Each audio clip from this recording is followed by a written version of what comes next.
Bismillahirrahmanirrahim. Assalamualaikum warahmatullahi wabarakatuh. Perkenalkan, nama saya Aglin Salsabila Anwar dengan NIM 211030301119. Saya dari program studi Ilmu Al-Quran dan Tafsir.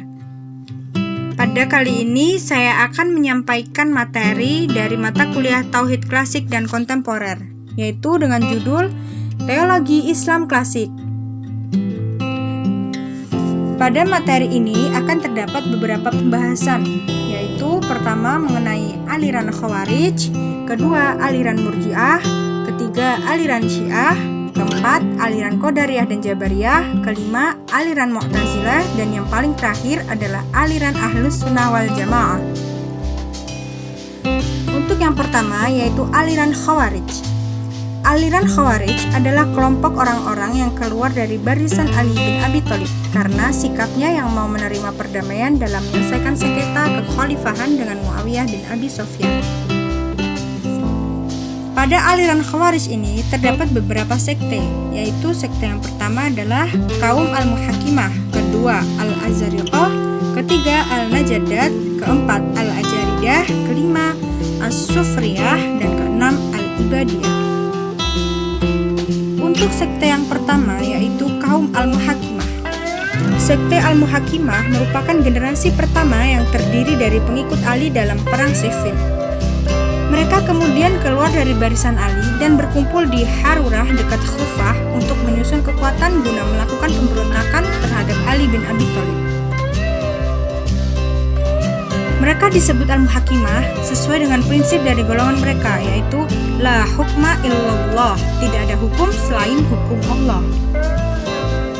Menurut ajaran Muhakimah, semua orang yang melakukan dosa besar termasuk kafir, sedangkan mereka yang memaksudkan dengan dosa besar tersebut adalah berzina dan membunuh tanpa sebab. Untuk sekte yang kedua adalah Al-Azariqah. Pemberian nama sekte ini dinisbahkan pada pendirinya, yaitu Abi Rashid Naib bin Al-Arzaq.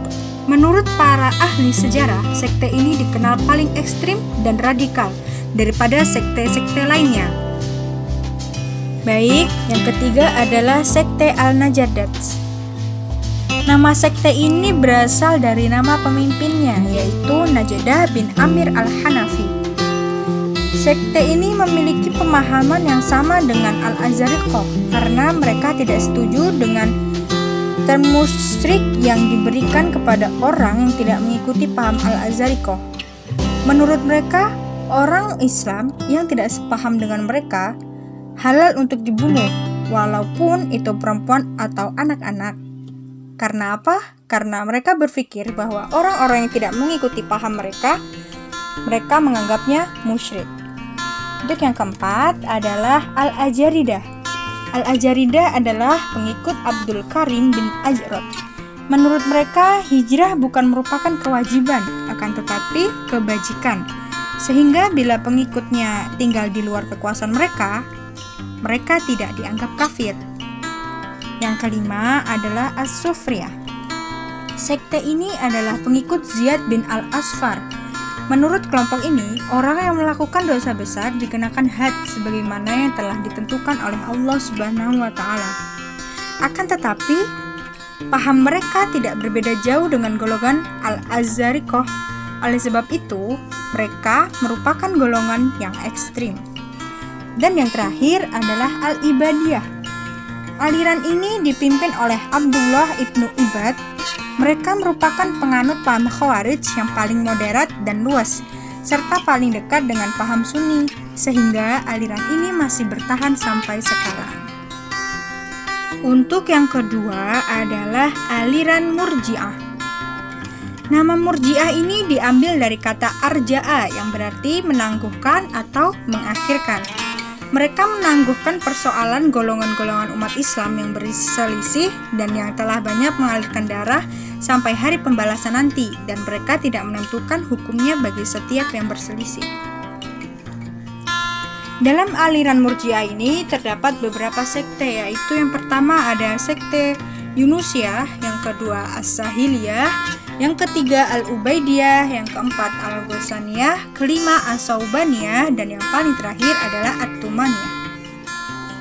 Untuk yang pertama yaitu sekte Yunusiyah.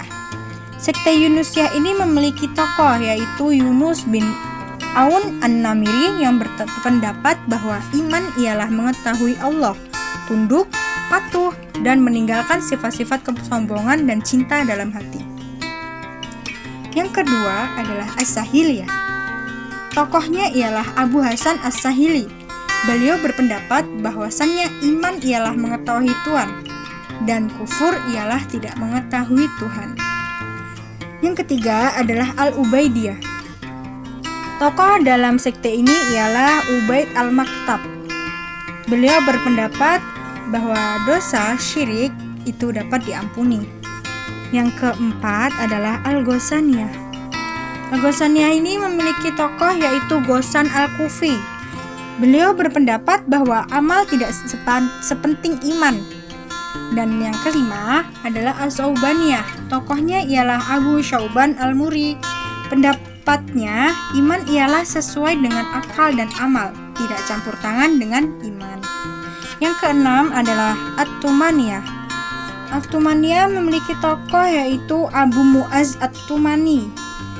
Beliau berpendapat bahwa iman ialah membenarkan dengan hati dan lidah, dan kafir ialah tidak tahu kepada Tuhan.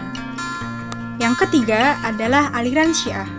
Menurut istilah, Syiah adalah suatu golongan umat Islam yang memberikan kedudukan istimewa kepada keturunan Nabi Muhammad SAW dan menempatkan Ali bin Abi Thalib serta Ahlul Bait pada derajat yang lebih utama daripada sahabat Nabi yang lain. Mereka mencintai Ali dan keturunannya dengan sepenuh hati dan disertai sikap dan tindakan yang nyata. Beberapa sekte yang terdapat pada aliran Syiah adalah yang pertama Al-Imamiyah,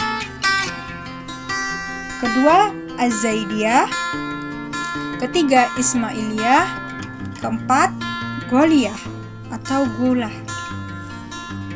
Pada sekte yang pertama yaitu Al-Imamiyah atau Al-Itsna Asy'ariyah atau Rafidah. Salah satu ajarannya bahwa Ali bin Abi Thalib satu-satunya khalifah yang sah sesudah Nabi. Yang kedua adalah Zaidiyah. Tokohnya ialah Zaid bin Ali. Salah satu ajarannya kekhalifahan Abu Bakar, Umar dan Utsman dianggap sah namun kurang utama. Ketiga, Ismailiyah. Tokohnya ialah Ismail bin Ja'far As-Siddiq. Golongan ini termasuk aliran yang ekstrim, yang ajarannya banyak yang melampaui batas. Yang terakhir adalah Goliyah. Sekte ini dipimpin oleh Abdullah bin Sabab, seorang yang semula beragama Yahudi. Golongan ini juga dikenal memiliki sifat yang ekstrim. Selanjutnya adalah aliran Qadariyah dan Jabariyah. Nama Qadariyah ini berasal dari pengertian bahwa manusia mempunyai kudrah atau kekuatan untuk melaksanakan kehendaknya, dan bukan berasal dari pengertian bahwa manusia terpaksa tunduk pada qadar Tuhan. Paham Qadariyah ini pertama kali dipelopori oleh Ma'bad al-Juhani dan Ghailan al-Dimashqi. Menurut Ghailan, manusia berkuasa atas perbuatannya. Manusia sendirilah yang melakukan perbuatan. Perbuatan itu bisa dari perbuatan baik maupun jahat atas kemauan dan juga dayanya sendiri. Yang kedua adalah Jabariyah. Jabariyah berasal dari kata jabaro yang berarti memaksa. Paham Jabariyah ini dipelopori oleh Al-Ja'ad ibni Dirham, tetapi yang menyiarkannya adalah Jaham ibni Safwan. Menurut Jaham, manusia dalam melakukan perbuatannya hanya dipaksa. Yang selanjutnya adalah aliran Mu'tazilah. Dinamakan aliran Mu'tazilah sebab Wasil dan Amru memisahkan diri dari Halaqah Hasan Basri karena adanya perbedaan pendapat antara Wasil dan Amru dengan Hasan Basri tentang hukum orang Islam yang berbuat dosa besar. Menurut Wasil dan Amru, orang Islam yang berbuat dosa besar itu bukan mukmin dan bukan pula kafir, akan tetapi dia berada di antara keduanya, yaitu fasik. Ajaran pokok dalam aliran Mu'tazilah ini ada pertama tauhid, kedua adil, ketiga wa'ad dan wa'id yaitu janji dan ancaman, keempat manzilatul bainal manzilataini yaitu di antara dua tempat, dan yang terakhir adalah amar ma'ruf nahi mungkar yaitu memerintahkan kebaikan dan melarang keburukan. Dan untuk yang terakhir adalah aliran Ahlus Sunnah wal Jamaah. Aliran Ahlus Sunnah wal Jamaah adalah golongan yang berpegang teguh pada sunnah dan merupakan golongan mayoritas. Yang dimaksud dengan ahli sunnah wal jamaah dalam ilmu kalam adalah aliran Asy'ariyah dan Maturidiyah, yaitu yang menentang ajaran-ajaran Mu'tazilah. Beberapa tokoh yang terdapat pada aliran ahli sunnah wal jamaah yaitu yang pertama adalah Al-Asy'ari dan yang kedua adalah Al-Maturidi. Mungkin cukup sekian apa yang dapat saya sampaikan pada kali ini. Apabila terdapat kesalahan, mohon dimaafkan. Terima kasih atas segala perhatiannya. Billahi taufik wal hidayah. Wassalamualaikum warahmatullahi wabarakatuh.